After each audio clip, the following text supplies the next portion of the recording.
I'm doing another lock and plier video. Don't forget to like, subscribe, tell your friends, tell your family, tell your crickets, your dogs, your cats, your mice, and your pet giraffes that you're watching my channel.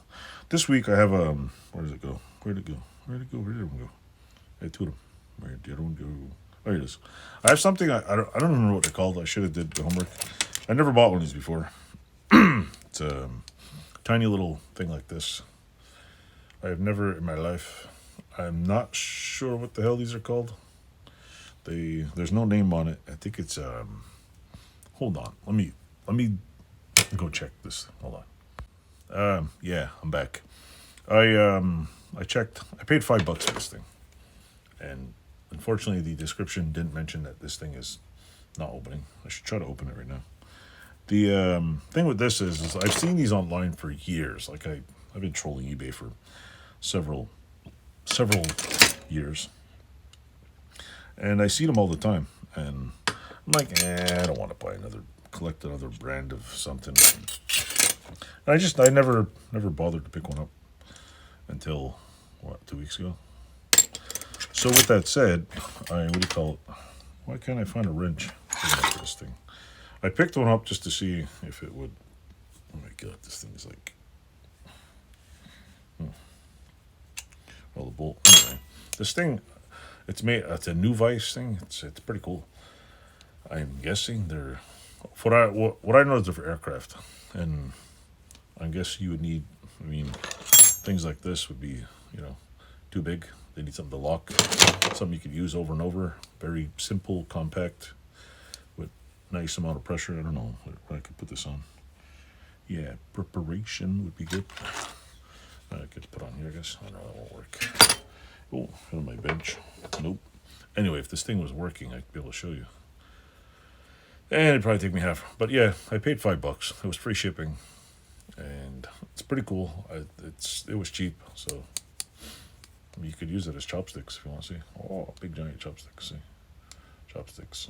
But yeah, they're KNU-VISE. I see them all. There's a couple of brands of these that I see on eBay all the time, and I was like, I wonder if they're any good. Like if they suck,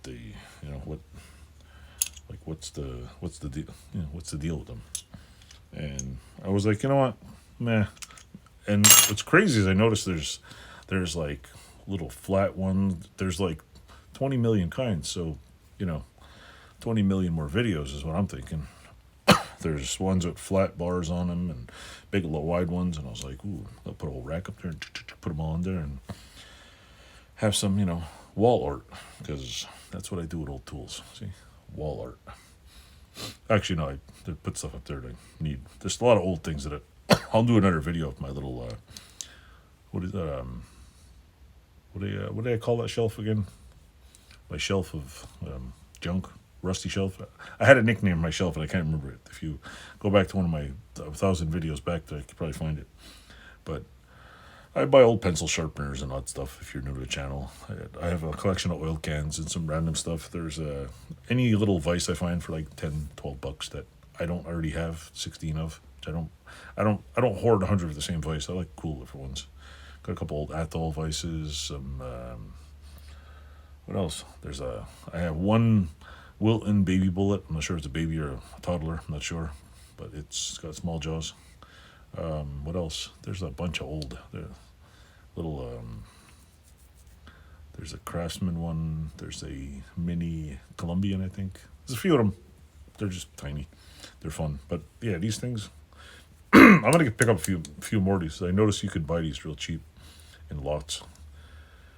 And they had a few other ones that were cheaper, but like I don't feel like evapo rusting every single thing I get on eBay, because sometimes what gets me is the shipping. Like, how do you send something for $5 free shipping? Like, what in the hell is the shipping cost on this? I bought something for was it $3 from China, and it was free shipping, and it showed up 3 days later. So I don't know. But anyway, that's the first item I got here. Next, I'll do a double shot in this video. This is read it to you. Sure Grip, Rockford, Illinois. This one's cool. I've never seen this kind of mechanism. If you look at how it opens, see how it like moves right there? Yeah. it actually works. And you can lock the jaws. There's a big pin rivet in there. The jaws don't move. Basically, it's hammered in there. Here's the name, Shear Grip, and you can see that. Rockford. There's no other writing on it. This looks one big solid piece, because most of the other ones on here are all like this, hollow. This is a solid, I don't know if it's cast, probably is a line down the middle. Cast piece ground down. There's a big chunk of metal in there. This is, and that's hollow like the other one. It's like a cross between a vice grip and a, I don't know, cast iron thing. I guess it's kind of like the older vice grips that had the, that didn't have the release on it. I mean, I don't know. It looks like, to me, it looks like, I don't know if Peterson is the one who invented the vice grips, but whoever invented this style of, what do you call it? This style of vice grips, or locking pliers, you want to call them.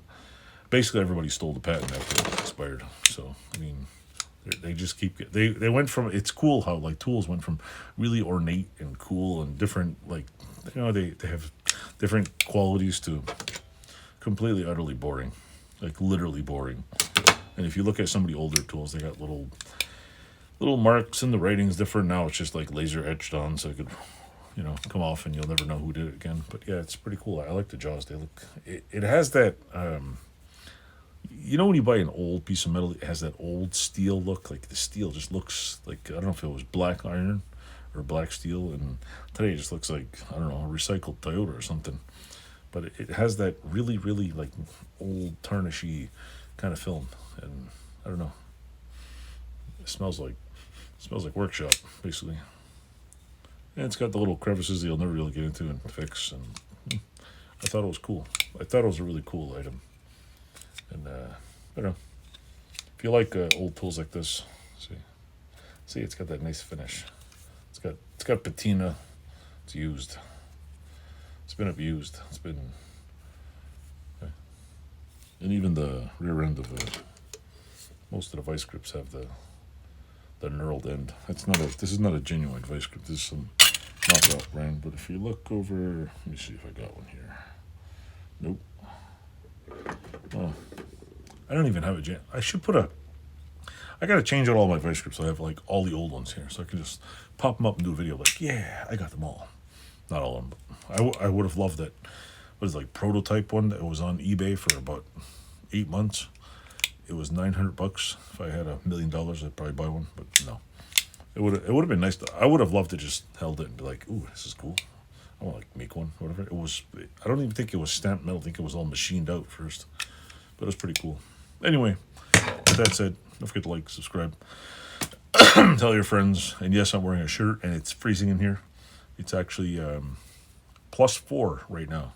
It should be about -12, but the weather's wacky, and you know.